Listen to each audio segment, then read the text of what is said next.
The bell above the shelter door jingled as a man stepped inside. The receptionist smiled, expecting the usual question. "What puppies do you have today?" But instead he said something no one had heard before. "I'd like to adopt your most unloved dog," he said firmly. The room went still for a moment. The woman behind the desk blinked. "I'm sorry," she asked, unsure she'd heard correctly. "I want the dog no one wants. The one who's been here the longest. The one no one asks about," he repeated. He didn't ask for a breed or age or color. He didn't want a playful pup or a well-behaved senior. He wanted the forgotten one, the broken one, the one left behind, and he wasn't leaving without it. The receptionist hesitated, then motioned for the man to follow her.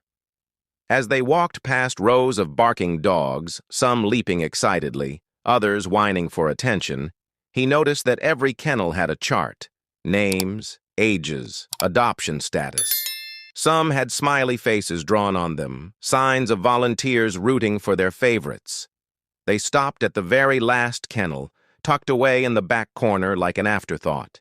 Inside was a large German shepherd, lying still on the cold concrete floor. His fur was patchy, his eyes dull. He didn't move, didn't bark, didn't even lift his head when they approached. "This is Shadow," she said softly. "He's been here for almost 2 years. Came in with signs of abuse. People pass him by because he growls sometimes. He doesn't trust easily. And honestly, we stopped trying to get him adopted." The man crouched down.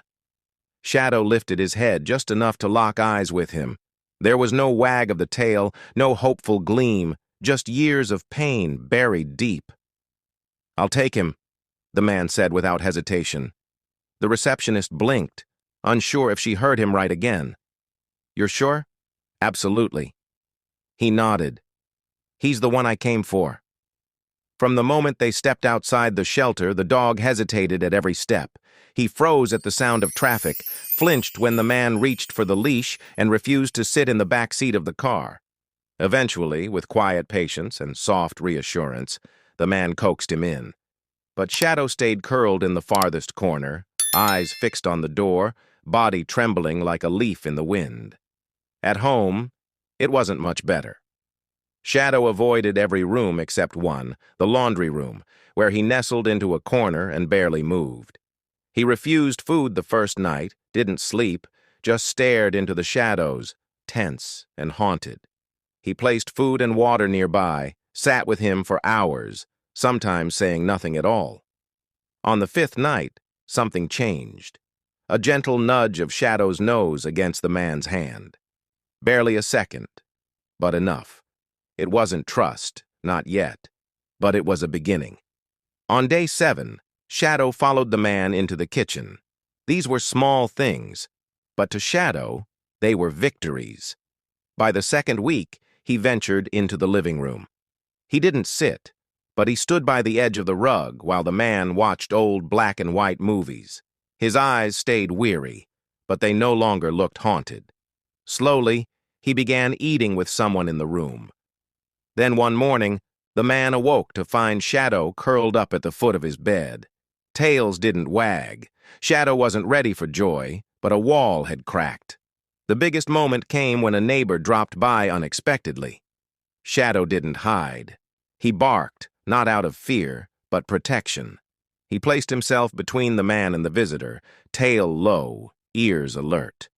The man was stunned. Shadow had found his voice, his courage, his role.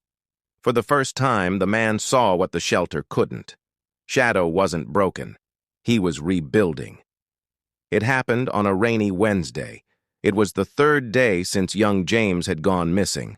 The whole town was in a state of panic, calling out his name, hoping to hear a response. Every corner of the town had been searched, but there was no sign of James. People feared the worst. He had been walking by the town square with his owner when, out of nowhere, he suddenly began to bark. Loud, sharp barks, one after another. The sound echoed through the air, drawing the attention of everyone around. His owner called out to him, but Shadow wouldn't stop. He seemed frantic, pacing back and forth, eyes wide with urgency. Then Shadow took off, running through the streets with his tail raised. The crowd followed, curious and worried, wondering why the dog was acting this way. Shadow's paws hit the ground with determination as he led the way, never slowing down. The crowd rushed after him, and Shadow darted through the streets, heading toward the edge of town.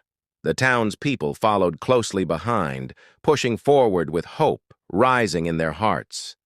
Finally, Shadow stopped in front of an old abandoned building, an eerie, crumbling structure hidden in the outskirts of the town. The dog sniffed the air, then barked again, his voice echoing in the stillness. As the people gathered around, they found James. The boy was unconscious,